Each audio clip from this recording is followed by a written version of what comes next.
বলেছি 100 দিনের মজুরি দেবে, তোমার বাপের মজুরি নয়, কোনো দয়া নয়, পুরো মজুরি দিতে হবে, পুরো মজুরি দিতে হবে। বারে বারে ঘুঘু ধান খেয়ে যায় না, মানুষ বারে বারে নেড়া একই বেলতলাতে গিয়ে তার মুন্ডুটা ফাটায় না। 5 বছর মানুষ তার অভিজ্ঞতায় গত 2 বছর ধরে বাংলার মানুষ বুঝছেন যে তৃণমূল আর বিজেপির আসলে নকল যুদ্ধ চলছে। এই পঞ্চায়েতের নির্বাচনে আমরা ডাক দিয়েছিলাম, দুর্নীতিগ্রস্ত পঞ্চায়েতকে সরাও, জনগণের পঞ্চায়েত গড়ে তোলো। তা যদি করতে হয় তৃণমূল আর বিজেপি এই দুটো শক্তিকে হারাও। তৃণমূল এবং বিজেপি বিরোধী সমস্ত শক্তিকে নিয়ে এক জায়গায় দাঁড়িয়ে লড়াই করো। পঞ্চায়েতের ভোটে একটা ইঙ্গিত পাওয়া গেছে, বিডিওকে ব্যবহার করে, থানার ওসিদেরকে ব্যবহার করে, আর তারা ভাবছেন চাকরি জীবনে গোটাটাই বোধহয় তৃণমূল কংগ্রেসের সরকার থেকে যাবে। জনগণের খাতায় প্রতিদিন আপনাদের কারনামা লেখা হচ্ছে, প্রতিদিন কারনামা লেখা হচ্ছে। গত পঞ্চায়েতের ভোটে যে পুলিশ অফিসাররা, যে বিডিও দপ্তরের প্রশাসনিক লোকেরা জনগণের অধিকার প্রয়োগ থেকে জনগণকে আটকেছিলেন, পুলিশ নিয়ে, দুষ্কৃতি নিয়ে, টাকা নিয়ে, মিডিয়া নিয়ে এ যাত্রা পার পেয়ে গেছেন, চিরকাল পার পাবেন না। আর জনগণের খাতাতে এই সমস্ত অত্যাচার, অবিচার আর আপনাদের দুর্নীতিগ্রস্ত চেহারাগুলো লেখা হচ্ছে। তাই তো নিরাপদকে গ্রেফতার করতে হয় মিথ্যা মামলায়। 9 তারিখে গ্রেফতার করে আর 10 তারিখে তার অভিযোগ জমা করে। তাই তো নিরাপদকে গ্রেফতার করতে হয়। তাই তো শিবু, অজিত আর শাহজাহানদের মতো লুটেরারা ঘুরে বেড়ায়। নিরাপদদের শেষ পর্যন্ত গ্রেফতার করা যায় না, বামপন্থীদের মানুষের সংগ্রাম থেকে সরিয়ে আনা যায় না।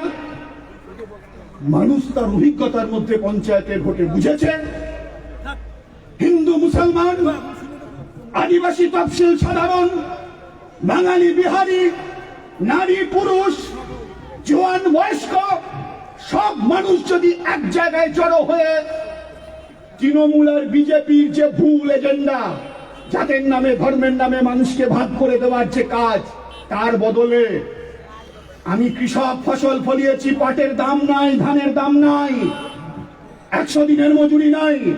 আমরা কি বলেছি, এখন নাকি আগামীকাল থেকে 100 দিনের নাকি টাকা দেওয়া হবে বলে উনি ঘোষণা করেছেন। আমি এটা বলি, আমার কথা শেষ করি। ঘোষণা করেছেন, বলে দিল্লি টাকা দিচ্ছে না, আমি টাকা দেব। তোমার বাপের টাকা, তোমার দাদুর টাকা, কোথায় তুমি টাকা পাবে? তোমার বাড়িতে টাকা ছাপানোর মেশিন আছে নাকি? তাহলে কোথা থেকে আনছো টাকাগুলো? হিসাব দাও, কোথা থেকে আনছো টাকাগুলো? আমি বলছি, কদিন আগে ট্রেনে যাচ্ছি, 2জন গ্রামের মানুষ বোধহয় আলোচনা করছে, আর আমি তার মাঝে শুধু একটা ফুট কেটেছিলাম ওই আলোচনায়। আমি বললাম, এই যে সরকার দেবে বলছে, রাজ্যের সরকার, তো টাকাগুলো কোথা থেকে আসছে? দিল্লি তো বলছে টাকা দিচ্ছে না, তাহলে কোত্থেকে আসছে?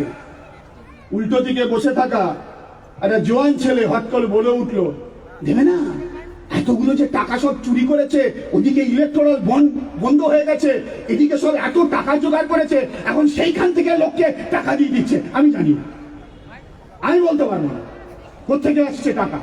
টাকার উৎস জানাও, কারে তুমি টাকা দেবে? জব কার্ডে তো অনেক ফলস নাম লেখা আছে। ইলেকট্রাল বন্ডে টাকা তোলা যাবে না। ইলেকট্রাল বন্ডে ভারতবর্ষে সব থেকে বেশি টাকা পায় বিজেপি। জানুয়ারি মাস পর্যন্ত কয়েক কোটি টাকা পেয়ে গেছে, আর তারপর তো তৃণমূল কংগ্রেস। তাহলে ভোট কিনতে গেলে টাকা লাগবে, ঘৃণা ছড়াতে গেলে টাকা লাগবে, দুষ্কৃতীদের ব্যবহার করতে গেলে টাকা লাগবে, প্রশাসনের সঙ্গে যুক্ত মানুষদেরকে প্রভাবিত করার জন্য লাগতে পারে। আমরা বলেছি 100 দিনের মজুরি দেবে, তোমার বাপের মজুরি নয়, কোনো দয়া নয়, পুরো মজুরি দিতে হবে, পুরো মজুরি দিতে হবে। আর শুধু মজুরি দিলে হবে না, 100 দিনের কাজের প্রকল্পের যে আইন, আমরা যখন দিল্লিতে সরকারকে সাপোর্ট দিয়েছিলাম, এই জন্য জলপাইগুড়ি কেন্দ্র থেকে বামফ্রন্টের প্রার্থী, লাল ঝান্ডার প্রার্থীকে দিল্লিতে পাঠাতে হবে। 100 দিনের আইন যখন তৈরি হয়েছিল, জলপাইগুড়ি থেকে লাল ঝান্ডার প্রার্থী জিতে লোকসভায় গেছিল। সেই 100 দিনের আইনে বলা আছে, কাজ করার পর যদি কেউ মজুরি না পায় 15 দিন পর্যন্ত কিছু হবে না। যেই 15 দিন পেরিয়ে যাবে, যত তার মজুরি বাকি আছে, বকেয়া মজুরি, সেইটা তো দিতেই হবে, তার সঙ্গে সুদ যা হয় সেইটাও দিতে হবে। তাই আমরা বলছি, মহারানী, এটা তোমার দয়ার দান ছত্র নয়, মানুষের ভোট কেনা নয়, পুরো মজুরি দিতে হবে, সুদ সহ মজুরি দিতে হবে, 1 পয়সা ফেলে রাখা যাবে না। আমি তো এখানে গলাবাজি করলাম, যাদের মজুরি বাকি আছে তাদের কাছে আমরা আবেদন জানাবো, এটা ভিক্ষার দান নয়, এটা দয়ার দান নয়, সামনে ভোট, তাই ভোট কেনার জন্য ভিক্ষে দিতে আসছে, এটা আপনাদের ভিক্ষে নয়।